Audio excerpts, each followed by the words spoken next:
नमस्ते साथियों।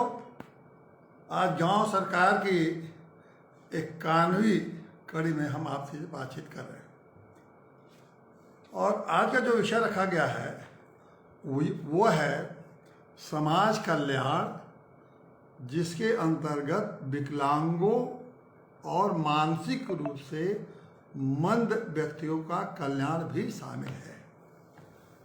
अब देखिए, ये समाज कल्याण का जो विषय है ये है आज का विषय।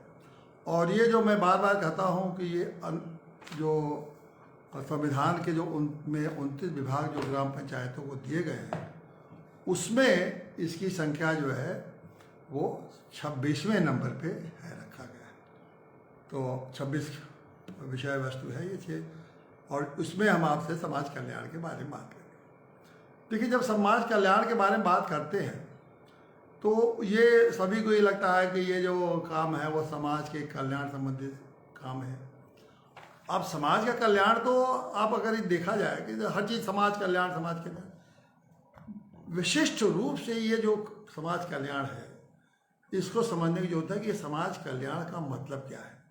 ये तो ठीक है, समाज कल्याण के साथ जो दो विषय और उन्होंने जो बताया कि इसमें मानसिक रूप से मंद लोग और विकलांग शामिल है, वो तो विकलांग समझ में आता है, मानसिक रूप से समझ में आता है।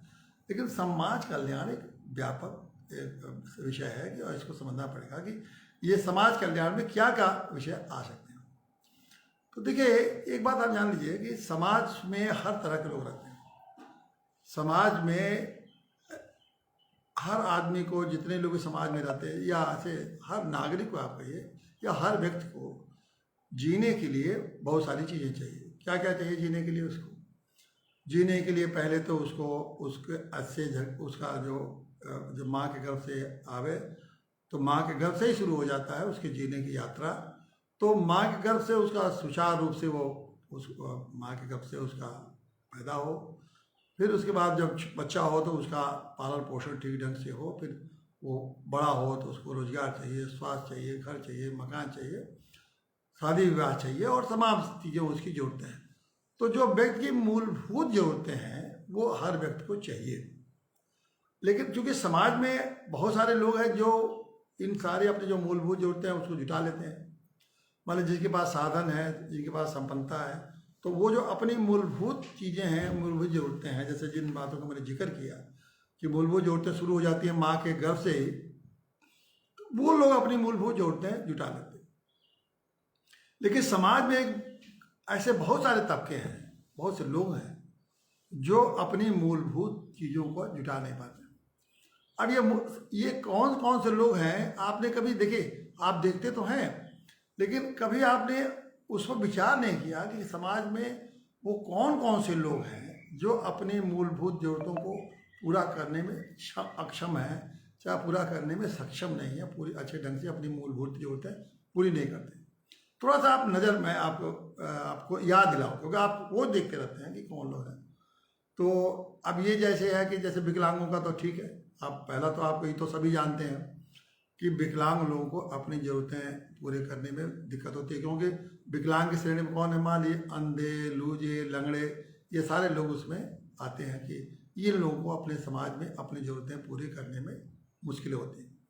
फिर बहुत सारे बहरे हैं या बहुत कुछ लोग कम सुनते हैं, और इसके अलावा और भी हैं लोग, जैसे मान लीजिए ये बौना लोग हैं। बौना लोग भी अपनी ज़रूरतें नहीं अच्छी ढंग से पूरी कर पाते हैं। अब एक समाज के ये भी आप जिनको कहते हैं कि जो हिजड़े लोग हैं, जिनको कि अब तीसरा लिंग कहा गया है, ये लोग भी अपनी ज़रूरतें जो सामाजिक रूप से जितने पूरा करना चाहिए वो लोग भी अपनी ज़रूरतें पूरी नहीं कर पाते हैं, क्योंकि वो समाज में उनको स्वीकारता नहीं है। तो इसके अलावा भी ये तो ये कैटेगरी हुई जो लोग शारीरिक रूप से जिनमें मान लीजिए कठिनाइयाँ हैं, वो अपनी ज़रूरतें पूरी नहीं कर पाते हैं। दूसरे देखिए कि जैसे महिलाएं, ये शारीरिक रूप से महिलाएं अगर न भी हों, ठीक ठाक भी हों, तो जैसे उनके सामने बड़ी दिक्कतें आती हैं। वो दिक्कतें कैसी कैसी आती हैं, मैं आपको 2-4 दिक्कतों का जिक्र कराऊँगा। जैसे मान लीजिए विधवा हो गई, अब विधवा हो गई, उसके आगे पीछे नहीं है, कोई परिवार में नहीं है, तो एक विधवा के लिए समाज दिक्कत हो जाती है कि वो अपनी ज़रूरतें, मूलभूत ज़रूरतें कैसे पूरा करें। बहुत से महिलाओं को परिवार से लोग निकाल देते हैं, बहिष्कृत कर देते हैं। अब वो वैश्विक महिलाओं को, जो हमारा समाज है उसमें किन्हीं कारणों से उसको अगर परिवार से निकाल दिया तो फिर वो महिला अपनी ज़रूरतें कैसे पूरी करेगी, वो नहीं पूरी कर पाती है। फिर बहुत से महिला आजकल आप देख रहे हैं कि रेप वगैरह हो जा रहा है, तो ऐसे महिलाओं के साथ समाज एक तरह से ऐसा व्यवहार करता है कि जैसे कि वो अछूत हो। तो उन महिलाओं के लिए कि कैसे उन महिलाओं का उनका कैसे उनका वो भी निराश्रित हो जाती हैं ऐसी महिलाएं, तो उनका भी ख्याल करना है कि कैसे उनका ख्याल करना होगा। इसके अलावा और भी अन्य तरह की महिलाएं हैं, जैसे उन महिलाओं को देखिए जिनके कारण जो है कोई परिवार में कोई एक्सीडेंट हो गया, उस पति चला गया, बच्चे चले गए, अब कोई सहारा उनके पास नहीं है, तो अब ये महिलाएं कहाँ जाएं, कैसे उनका जीवन यापन करें। तो बहुत सारी चीज़ें हैं, जैसे कि मैंने आप अगर कैटेगरी बनाएगा तो बहुत सारी महिलाएं हैं जिनको की ज़रूरत पड़ती है कि वो उनका कोई सहारा नहीं है, तो ये उनको सहारा देने का काम भी, ये भी एक समाज कल्याण का ही एक हिस्सा है। उसका समाज कल्याण के माध्यम से इनको सहायता दी जा सकती है। इसके अलावा देखिए जो बूढ़े लोग हैं, चाहे पुरुष हो या स्त्री हो, जिनको सीनियर सिटीजन आप कह सकते हैं, बूढ़े लोग हों, गाँव में देहात में जहाँ भी रहते हैं, तो ये बूढ़े लोग हैं। तो पहले तो इन लोगों का कृषि व्यवस्था थी, परिवार था, इनका पालन पोषण हो जाता था, परिवार में पड़े रहते थे। लेकिन अब जो है लड़के बाहर चले गए, नौकरी चाकरी चले गए हैं, गांव पर कोई नहीं रहता है, तो बूढ़ियाँ गांव पर रह जाती हैं लोग, और उनको देख रेख करने वाला कोई नहीं है। तो अब ये जिम्मेदारी समाज की बनती है कि इन लोगों की भी देख रेख करें। चौथी कैटेगरी है बच्चों का जो बहुत सारे ऐसे बच्चे हैं जो कि उनके माँ बाप पैदा करके चले गए। जैसे अभी आपने देखा होगा कि कोरोना के काल में पूरा परिवार चला गया, उन बच्चों को देखने वाला अब कोई नहीं है। तो ये जिम्मेदारी है कि समाज की, कि इसको देखा जाए कि उन बच्चों को कल्याण कैसे हो सकता है। और जब कल्याण की हम बात कहते हैं तो उनकी शिक्षा, उनका रोजगार, उनका पुनर्वास, उनके लिए आवास, उनका विवाह, ये सब आता है। उनके कल्याण को एक चीज़ तो ही आती है, कैसे उनके जीवन यापन कर सकें। सारी चीज़ें जो जीवन यापन से जुड़ी हुई हैं वो सारी चीज़ें उनमें आती हैं। तो ये आप बच्चों का देखिए। अब इसके लिए सरकार ने तमाम तरह की योजनाएं चलाई हैं, एक योजनाएं नहीं है, इतने नहीं है। इसके लिए सरकार ने समाज कल्याण विभाग केंद्र में भी बना हुआ है और राज्यों में भी बना हुआ है समाज कल्याण विभाग। इसके अलावा इसके बोर्ड बने हुए हैं, समाज कल्याण बोर्ड केंद्र में बना हुआ है और ये समाज कल्याण बोर्ड राज्य में बना हुआ है। तो ये इन्हीं तरह के जो चीज़ों को मैंने बताया कि जिन चीज़ों को इस तरह के लोग हैं इनकी ज़रूरत है, उनके ज़रूरतों को पूरा, जो मूलभूत ज़रूरतें हैं उनको पूरा करने के लिए इस तरह के सरकार काम करती है। और जो सबसे महत्वपूर्ण बात है कि सरकार क्यों ऐसा करती है, क्योंकि भारत के संविधान में जो हमारी जो जनतांत्रिक लोकतांत्रिक व्यवस्था है, जो संविधान के में प्रदत्त है, उसमें भारत जो है एक कल्याणकारी देश है। देखिए बहुत सारे देश हैं जो धर्म के नाम पर चलते हैं, बहुत सारे देश हैं जो डिक्टेटरशिप है, लेकिन हमारे यहाँ लोकतंत्र है और ये लोकतंत्र संविधान के अंतर्गत एक कल्याणकारी लोकतंत्र है। कल्याणकारी मतलब है कि हमें अपने सभी नागरिकों का कल्याण करना है। जो भी भारत के नागरिक हैं उनका कल्याण करना है, मतलब उनके कल्याण संबंधी योजनाएं हमको चलाना है। कल्याण का फिर मैं स्पष्ट कर दूं कि जो खुद सक्षम हैं वो तो अपना कल्याण खुद कर सकते हैं, और लेकिन जो लोग सक्षम नहीं हैं, जो कई बेसहारा हैं, जो जिनके विकलांग हैं, विकलांग में सारी कैटेगरी है आप लोग, या जो किसी परिस्थितियों बस असहाय हैं, या जिन तरह उनके आसपास कोई उनके लिए देख रेख करने वाला कोई नहीं है, तो इन लोगों के लिए भारत चूँकि एक कल्याणकारी देश है, इसलिए उसका एक संवैधानिक दायित्व है। इसके लिए संविधान में स्पष्ट बहुत सारे प्राविधान बनाए गए हैं, जिन प्राविधानों के अंतर्गत उनको कहा गया सरकारों को कि वो इनके कल्याण के लिए आप इन लोगों के कल्याण के लिए काम करिए।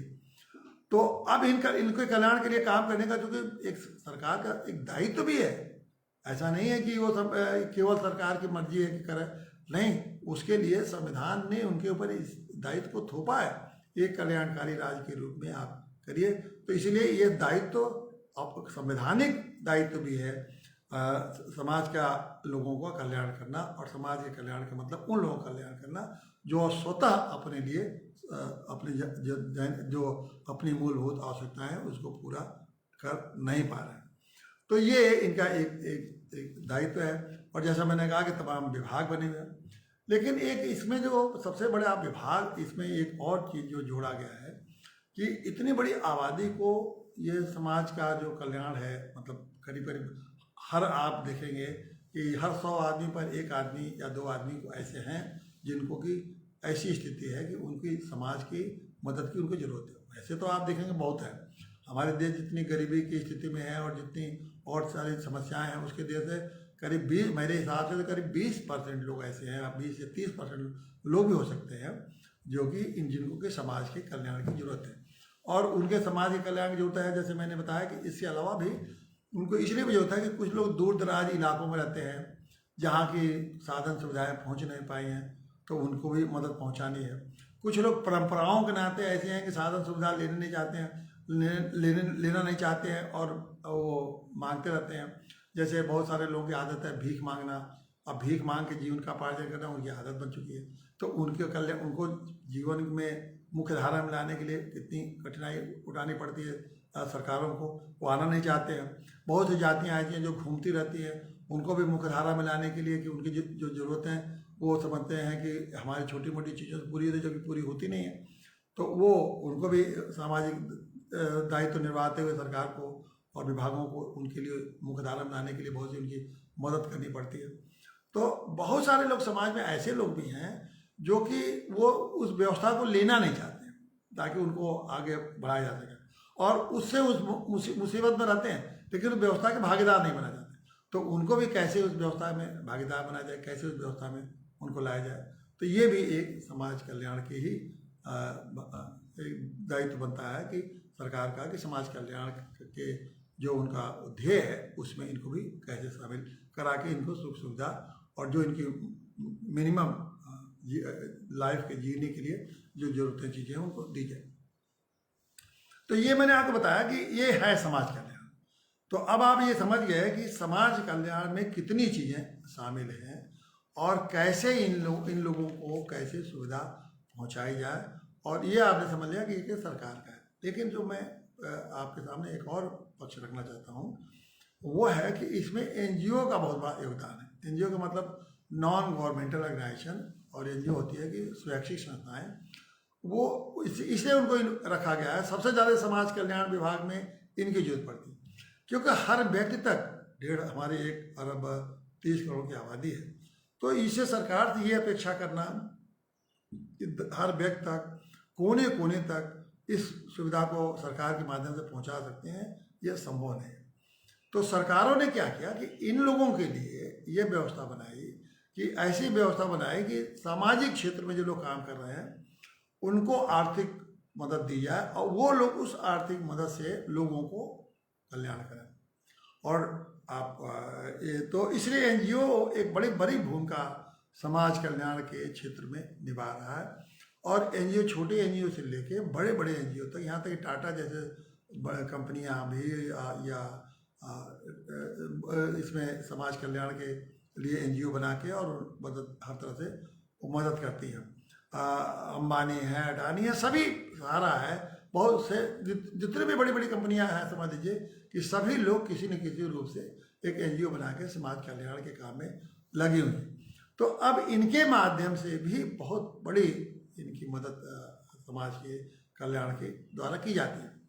तो और ये देखिए, जितना भी जैसे जैसे आप विकास होगा तो कुछ लोग तरक्की करेंगे, जो तरक्की से छूट जाएंगे, उनको तरक्की नहीं कर पा रहे, तो उनकी एक तक इन माध्यम के, इन सरकार के कार्यक्रमों के माध्यम से और कुछ एनजीओ के कार्यक्रमों के माध्यम से उन लोगों को सहायता पहुंचाई जा सकती है।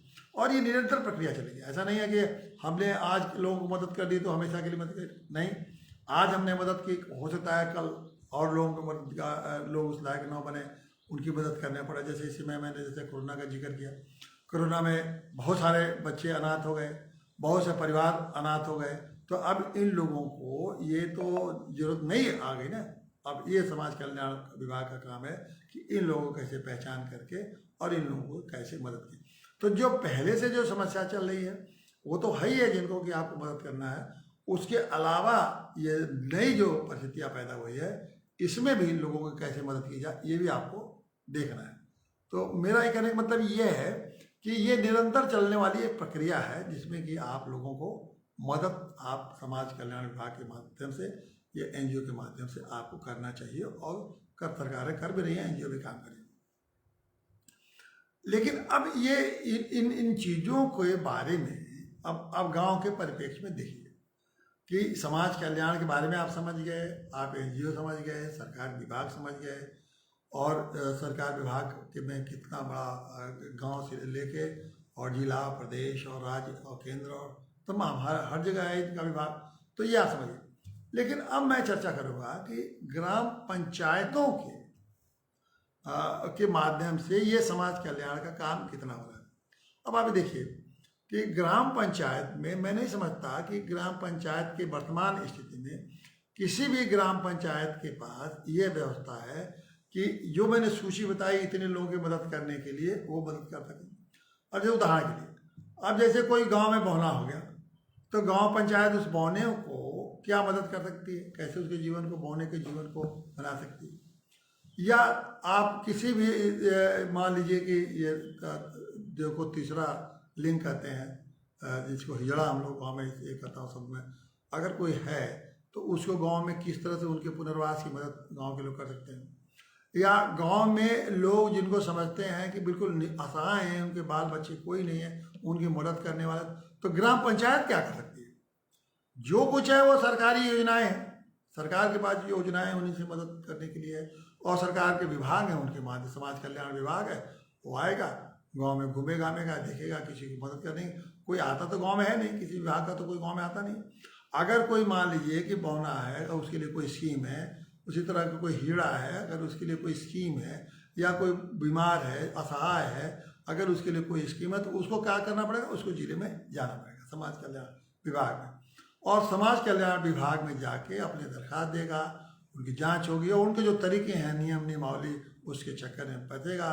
फिर वो उसका जो व्यवस्था हो गई, कब बजट आएगा नहीं आएगा, वो दौड़ धूप करके बड़ी मुश्किल से, विभाग की कृपा पर है कि वो विभाग उसको किस तरह से उसको लेता है, उसके काम को कितना जल्दी करता है। अब ये बताइए कि अगर किसी का एक उदाहरण के दे रहा हूँ कि मान लीजिए 70 साल का कोई बुजुर्ग है, चाहे स्त्री हो या पुरुष हो, अगर उसके परिवार के सारे लोग मर गए, अब उसके निसहाय हो गया, अब वो बताइए कि 70 साल के व्यक्ति को कौन सा उसके पास साधन है जो समाज कल्याण विभाग में दौड़े और समाज कल्याण विभाग में जाके कोशिश करे, और उस कोशिश से वो जो उसको मिलने वाले साधन है वो उसको जो मदद करने वाले जो कार्यक्रम है उससे उसका लाभ मिले, कैसे हो पाएगा? उसके पास जब कुछ है ही नहीं है, किराया तो है नहीं जिले में जाने का, वो और जानकारी भी नहीं है उनके पास जाने का, तो वो कैसे उसको आप मदद पहुंचा सकते हैं? तो अब इससे ज़्यादा मैं ज़रूरतमंद तो कोई हो नहीं सकता। उम्र है 60-70, ज़्यादा क्या होता है कि ऐसे लोगों को आप पेंशन स्कीम है कि 70 साल के वृद्धा पेंशन आप दे देंगे, 500 रुपया, मान स्त्री है पुरुष 500 रुपया आपने दिया। लेकिन उस 500 के पेंशन बनवाने के लिए क्या प्रधान जी तुरंत अपना, ऐसा तो है नहीं कि प्रधान जी ने तुरंत पेंशन बनाया और कल से अगले महीने से उसको पेंशन मिलेगा। यहाँ अगर पेंशन बनेगा तो पेंशन भी जाएगा ब्लॉक पर, ब्लॉक से अप्रूव होगा तो फिर हर 3 महीने बाद और 6 महीने बाद एक बार पेंशन बढ़ता है, तो 6 महीने के बाद जाएंगे या 3 महीने के बाद वहाँ पेंशन देंगे, उसमें भी थोड़ा कमीशन देंगे। अब डायरेक्ट बैंकों में पैसा अगर मान लीजिए पेंशन का आ रहा है तो बैंक दौड़ें, और बैंक में जब दौड़ें तो बैंक में भी वहाँ दलाल बैठे रहते हैं, तो कहते हैं कि हम आपका पेंशन दिलवा देंगे। तो ये स्थिति बताइए उस असहाय व्यक्ति को, बूढ़े को, जिसकी उम्र ऐसी हो गई है, वो कैसे इन सुविधाओं का लाभ लूँगा? बाकी तो सुविधाओं छोड़ दी, बाकी जो सुविधाएं मिल सकती हैं उनको क्या क्या मिल सकती है उनकी तो जानकारी एक ही सुविधा नहीं। ये जो सीधे एक पेंशन जैसी सुविधा को पाने के लिए भी उनके लिए कितनी बड़ी मुसीबत हो सकती है, ये आप समझ सकते हैं। और वो बेचारे, और जो 4-5 साल 6 महीने में जो पेंशन मिलती है, तब तक कैसे वो ज़िंदगी जिएंगे, इसकी कोई बात नहीं। और मान लीजिए अगर उनके पास आवास में रहने को कोई जगह नहीं है गाँव में, तब क्या होगा? अगर सब उनका ख़त्म हो चुका है तो कहाँ गाँव में रहेंगे, किस जगह पर रहेंगे? उसी तरह से जब तमाम महिलाओं को आप निकाल देते हैं घर से, तो वो कहाँ महिलाएं जाके रहेंगी। तो तमाम बच्चियां हैं जिनको के लोग किडनैप करके ले जाते हैं, उन बच्चियों को अगर कोई परिवार में नहीं है, उन बच्चियों को कहाँ रखेंगे। बाल निरीक्षण गृह में ले जाना है तो वहाँ ले जाना है तो कैसे रखेंगे। महिला गृह है तो उसमें कैसे रखेंगे। तो ये जो सारी बातें हैं, ये आप गांव के आदमी से कैसे समझ, क्या ग्राम पंचायत ये ऐसे लोगों की मदद कर रही है।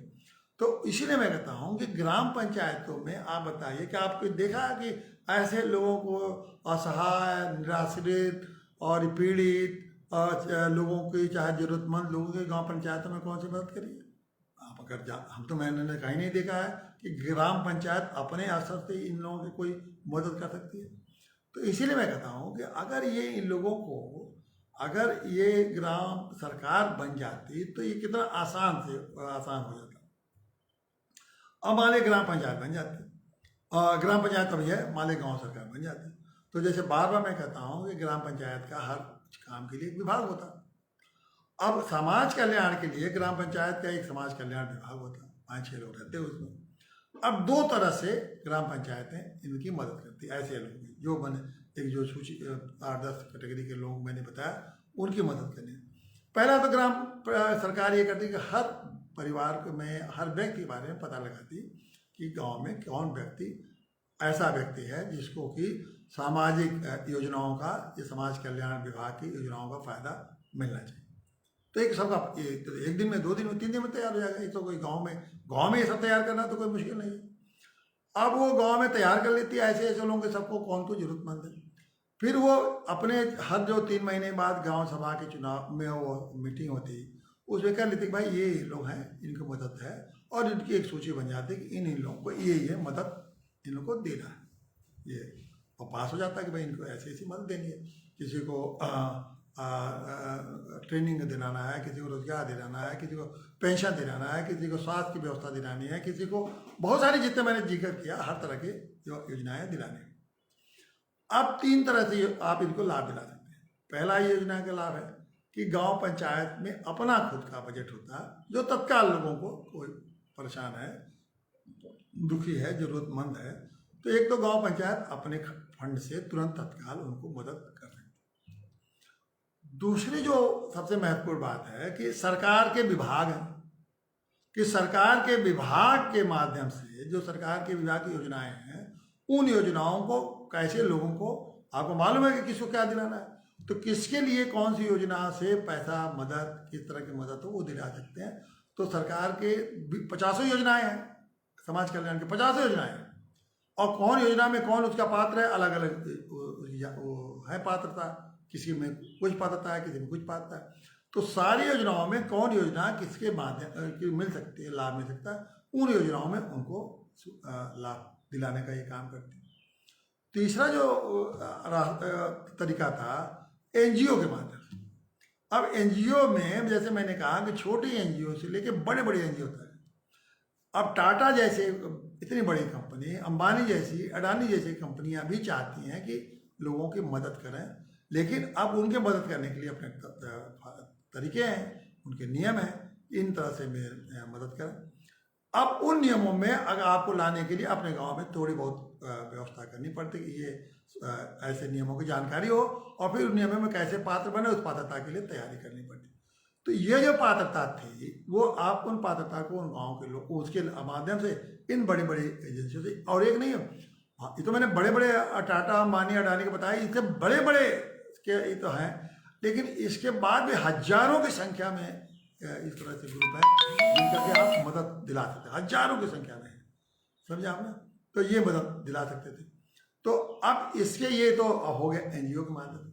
चौथी जो सबसे महत्वपूर्ण बात मैं आपको बताना चाहता हूँ कि हर गांव में, बहुत सारे ऐसे गाँव, ही नहीं मैं कहता कि सभी गाँव में, बहुत सारे गाँव में लोग, इतने लोग हैं जो कि बड़े बड़े लोग बन चुके हैं, कोई देश में है, कोई विदेशों में है, और वो लोग भी अपने गांव के लोगों को मदद करना चाहते हैं, और उनके पास इतना पैसा है, लेकिन वो चाहते हैं कि हमारे पैसे से हमारे गांव के जो असहाय लोग हैं, जो जिनकी हर तरह से परेशानियां हैं, उनकी हम मदद कर सकते हैं, तो वो भी तैयार है मदद करने के लिए। तो लेकिन अब उन लोगों से मदद लेने के लिए भी आपको मालूम होना चाहिए कि आपका गांव का आदमी कहाँ है, कैसे है। लेकिन ये चारों कैटेगरी में आपको जो मदद करना है, इसके लिए पहली चीज तो पात्रता होना चाहिए। एक बात, पात्रता कैसे होना चाहिए ये आप जानेंगे तभी तो इसका उपयोग कर पाएंगे। तो पात्रता होना चाहिए, पात्रता के हिसाब से आपको लोगों को तैयार करना पड़ेगा। दूसरी जो सबसे बड़ी बात है, इनसे अगर पैसा लेना हो तो एक प्रक्रिया है, उस प्रक्रिया की जानकारी आपको होनी चाहिए। तो वो जो विभाग होता है गांव का, ये समाज कल्याण विभाग, इसको मालूम होता कि ये प्रक्रिया नहीं होता तो हम इनको ट्रेनिंग करवा के जाके भेज के इन सब के लोगों को 5-6 लोग जो विभाग के ट्रेनिंग जगह जगह ट्रेनिंग हो रही है करवा के पता लगा देते कि कैसे लोगों को इससे कौन कौन विभाग से कहाँ मिल जाता है। वो विभाग के बारे में जानकारी मिलती है और कैसे फॉर्म भरना है, कैसे फॉर्म से आगे कार्रवाई करनी है, वो सारी बातें उनको जानकारी होती है। और उस तरह से गांव में ही सारी फॉर्मेलिटी पूरी करके और वो उससे पूरा करके वो विभाग में लगाते और फिर विभाग में खुद वो लोग जाते और विभाग में जाके अपने गांव के लोग जो पात्र हैं उनको दिलाते। तीसरी जो एनजीओ है, अब आप एनजीओ हजारों की संख्या में एनजीओ है। अब एनजीओ के क्या चाहते हैं, एनजीओ लोग ऐसा अभी तक तो ग्राम पंचायत के पास है, आपने सरकार ने ऐसी कोई व्यवस्था नहीं बना पाई है कि ग्राम पंचायत खुद एनजीओ बन के अब ग्राम पंचायत सीधे एनजीओ से सहायता ले ले। अभी तो जितने एनजीओ चलते हैं वो व्यक्ति को जो पात्र व्यक्ति है उसको देते हैं। तो ठीक है, अगर ग्राम पंचायतों को ग्राम सरकार होती तो ग्राम सरकार खुद ही अपना उन लोगों से सीधे पैसा लेती है, कहती है हम पात्र खोज के देंगे। लेकिन चलिए मान लीजिए ग्राम सरकार नौ भी लेती, अगर पात्र का देना होता तो वो जो पात्र लोग हैं तो वो तो एनजीओ वाला चाहेंगे कि मैं जो पैसा दे रहा हूँ तो वास्तव में उचित ढंग से उसका उपयोग हो रहा है कि नहीं, कौन लोग हैं जिम्मेदार लोग ले सकते उसका पैसा ले रहे हैं, अगर उसका हिसाब देंगे कि नहीं देंगे। अगर वो हिसाब नहीं देंगे तो मैं कैसे उनसे देखूंगा मेरे पैसे का दुरुपयोग हो जाएगा। आज क्या है कि आज अगर कोई एक आदमी दौड़ेगा उसको तो बीच में दलाल आते हैं, दलाल आके पैसा खा लेते हैं। इसलिए लोग बड़े बड़े जो एनजीओ हैं इन लोगों को गाँव में लोगों को बहुत सारे लोग मदद इसलिए नहीं देते हैं कि उनका पैसा जानते हैं कि दलाल इसको खा लिए खत्म हो जाएगा। लेकिन जब एक ग्राम पंचायत रहती है, ग्राम पंचायत के माध्यम से वो व्यवस्था होती तो उनको पूरा विश्वास होता है कि एक संवैधानिक संस्था है, इस संवैधानिक संस्था में जो कुछ भी है उसका हिसाब किताब होगा और हिसाब किताब के हिसाब से उनको जो पैसा जाएगा उनका एक पैसा बर्बाद नहीं हुआ और वास्तव में जो पात्र हैं उन तक पहुँचे। ये कितनी व्यवस्था वो उनको देने में कोई दिक्कत नहीं। तो वो सारे एनजीओ के बारे में गाँव में जानकारी रहती और जो हमारे गांव में उस तरह के पात्रता रखता था उसकी हम बहुत आसानी से मदद दिला सकते थे। और आजकल तो इंटरनेट है, ऑनलाइन है, ऑनलाइन भी बहुत सारे एनजीओ मदद कर रहे हैं, तो ये सारे वो मदद करते हैं और उनको गांव के लोगों को ये सारी सुविधा मिल जाती। चौथा जो है, जिनमें जैसे मैंने कहा कि जो बहुत से बड़े लोग हैं गाँव से निकल के बहुत संपन्न हो गए हैं, करोड़ों की उनकी संपत्ति हो गई है, विदेशों में चले गए। अब माने एक विदेश में कोई बैठा हुआ व्यक्ति किसी गांव के में 10 लोगों की मदद करना चाहता है, 10 विकलांगों की मदद करना चाहता है, तो आप विदेश का पैसा आप कैसे ले लेंगे? वो देना भी चाहता है, आपके उससे संबंध में है, फ़ोन पर आप बात करते हैं, लेकिन वो कहेगा भाई कि हमें गांव में पैसा भेजना है तो उसकी एक प्रक्रिया है ना, क्योंकि हमारा विदेशी डॉलर में पैसा आएगा।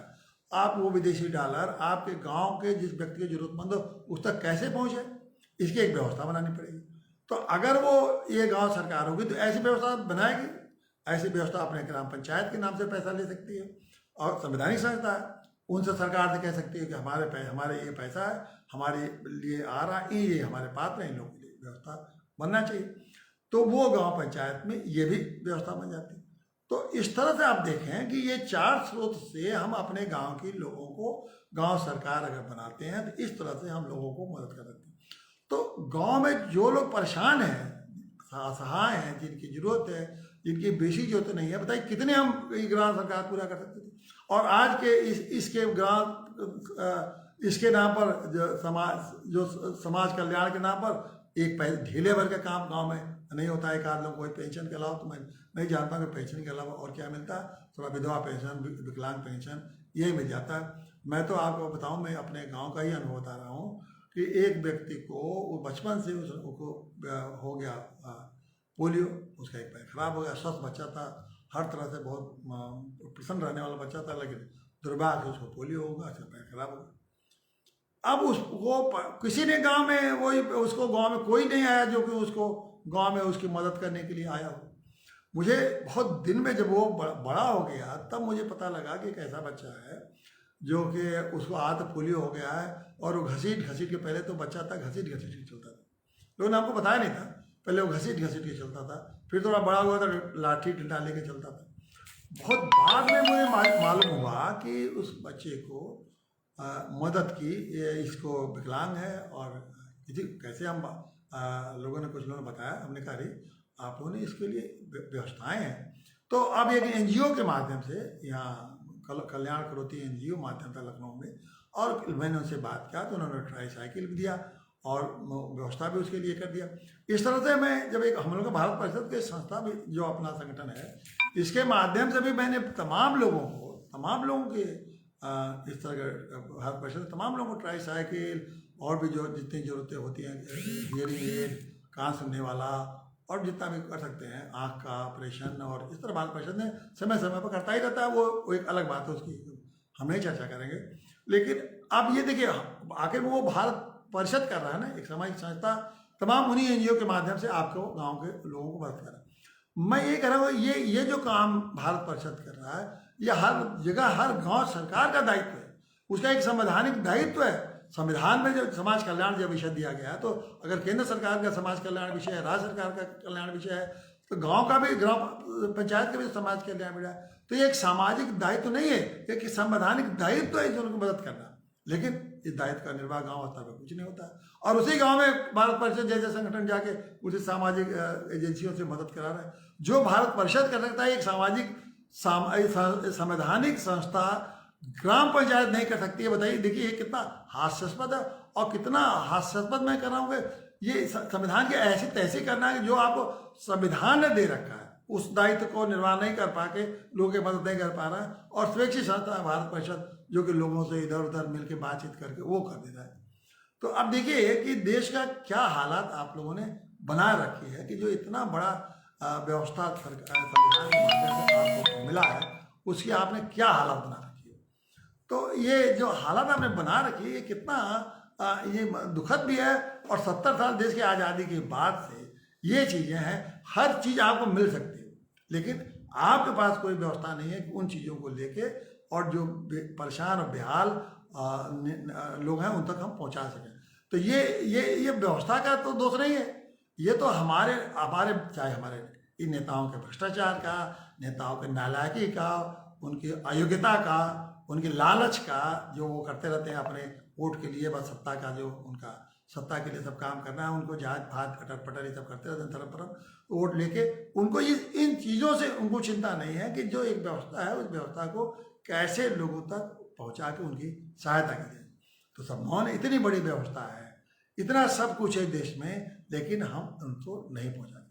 तो इसीलिए मैं आपसे बार बार कहता हूं कि देखिए, ये जो गांव सरकार के बिना, इन बार बार मैं आपको कहता हूं कि इन नेताओं के भरोसे, इन सरकार के कर्मचारियों अधिकारियों के भरोसे इस देश को मत छोड़िए।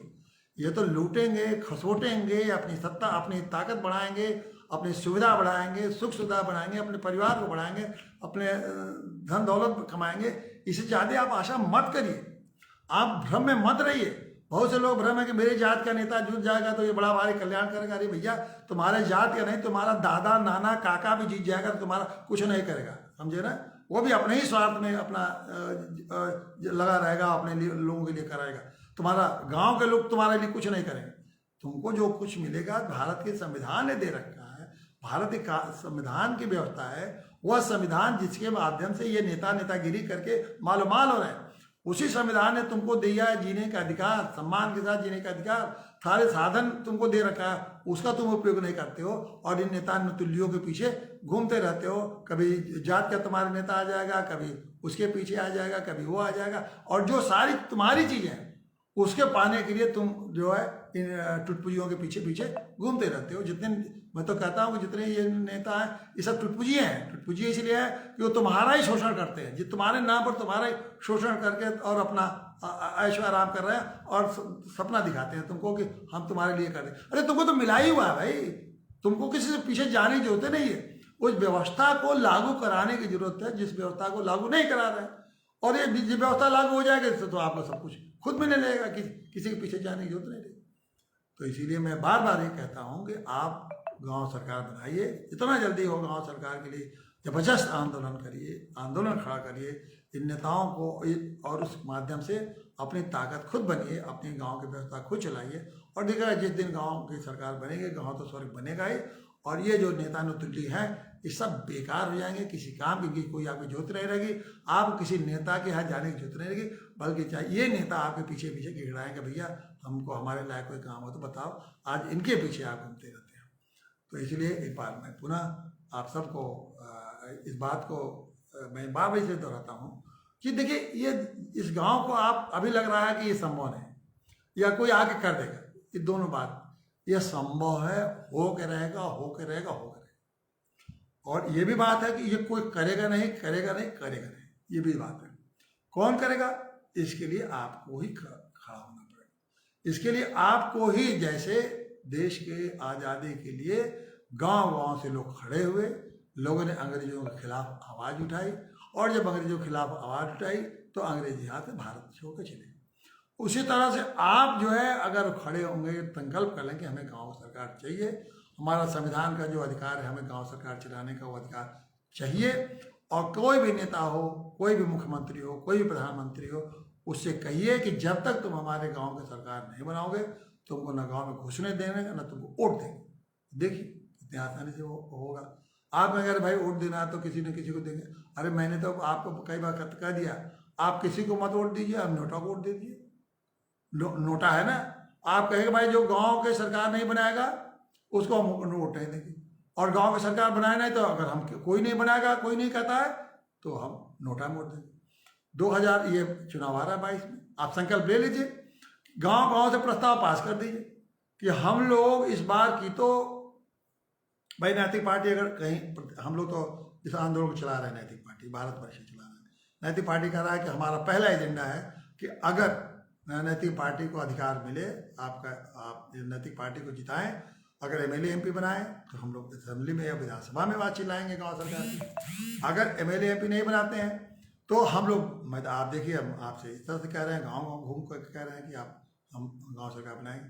अगर हमारी सरकार नहीं दी तो मेरा पहला दायित्व होगा ना, हम जिस दिन, जैसे ये लोग कहते हैं कि मैं पहले दिन आके नेता लोग कहते हैं मैं कर्जा माफ कर दूँ, गाँव नैतिक पार्टी की अगर सरकार बने तो पहला काम यही करेगी कि उसी दिन धारा पंचायती राज अधिनियम का धारा 15 को खत्म करेगी, उसी दिन ऑर्डिनेंस के द्वारा कि ये धारा 15 में जो ये लिखा गया है कि सरकार के अधीन ये 29 विभाग दिए गए हैं ग्राम पंचायत को, उसको खत्म करिए। कहेगी कि आज से ग्राम पंचायतें मुक्त हो गई गुलामी से सरकार की, अब जो कुछ करना है अब ग्राम पंचायतों को गांव सरकार के नाम से करेंगी, और ये गांव सरकार का स्थापना होगा, और उसी दिन से गांव सरकार को पूरा का पूरा पैसा, जो विभागों को माध्यम से काम हो रहा है, सारा का पैसा गांव पंचायत को, गांव सरकार को जाएगा, गांव सरकार के पास पूरा पैसा पहुंच जाएगा, और अपने 29 विभागों को गांव सरकार अपने ढंग से चलाएगी, और उसी दिन उसकी नियमावली बन जाएगी। ये आप गांव सरकार 29 विभाग इस तरह चलाएंगे, आप इतने लोगों को रखेंगे, 200-250 लोगों को आप रोजगार देंगे, आप महीने भर के अंदर 200-250 लोगों को गाँव में रोजगार दे देंगे, सारा विभाग बन जाएगा, और एक के बाद एक सारी व्यवस्थाएं चलते रहेंगे। 5 साल में मेरी गारंटी है कि नैतिक पार्टी की सरकार अगर बन गई, कभी जब भी बने, वो तो आप ही बनाएंगे, जब आपकी इच्छा होगी तो बनाएंगे, तो 5 साल के अंदर गांव स्वर्ग बन जाएंगे। और अगर 1 अरब लोग गांव में रह के स्वर्ग के माहौल में पैदा हो जाएंगे तो भारत का किस स्तर पर पहुंच जाएगा, ये आप कल्पना कर सकते हैं कि भारत की क्या दुनिया में क्या स्थिति होगी जब 1 अरब लोगों को हम स्वर्ग के माहौल में रख देंगे। तो आप कल्पना करिए कि भारत स्वर्ग हो जाएगा कि नहीं हो जाएगा। तो गांव सरकार का मतलब गांव को स्वर्ग बनाना, और गांव जब स्वर्ग हो जाएगा तो भारत स्वर्ग हो जाएगा। तो ये हमारा सपना है। अब ये सपना हम नहीं, हमारा सपना है, पूरा तो आपको करना है, और ये हो करेगा, बार बार मैं कहता हूँ। लेकिन अब जितना जल्दी आप 70 साल में तो आप नहीं कर पाए, अगर थोड़ा सा अगर आपने चेतना जाग गई तो 2-4 साल में पूरा हो जाएगा। अगले इसी 2-4-5 साल में ये सपना पूरा हो जाएगा, और ये सपना पूरा हो जाएगा, फिर आप देखिए फिर आपके जीने का कितनी सार्थकता हो जाएगी, आपके जीने में कितना सुख हो जाएगा, कितना अशांति हो जाएगी, कितनी संपन्नता आ जाएगी। लेकिन अब ये बातें मैं जानता हूँ कि ये हमारा कहना और आपने समझने में बहुत बड़ा गैप है, लेकिन ठीक है, धीरे धीरे समझ में रहे हैं, बातें पहुँच भी रही हैं, और मेरा जो विश्वास है एक दिन प्रतिफल होगा, ऐसा मेरा बार बार मैं कहता हूँ, ये मेरा पूर्ण विश्वास है, और ये हो करेगा। धन्यवाद।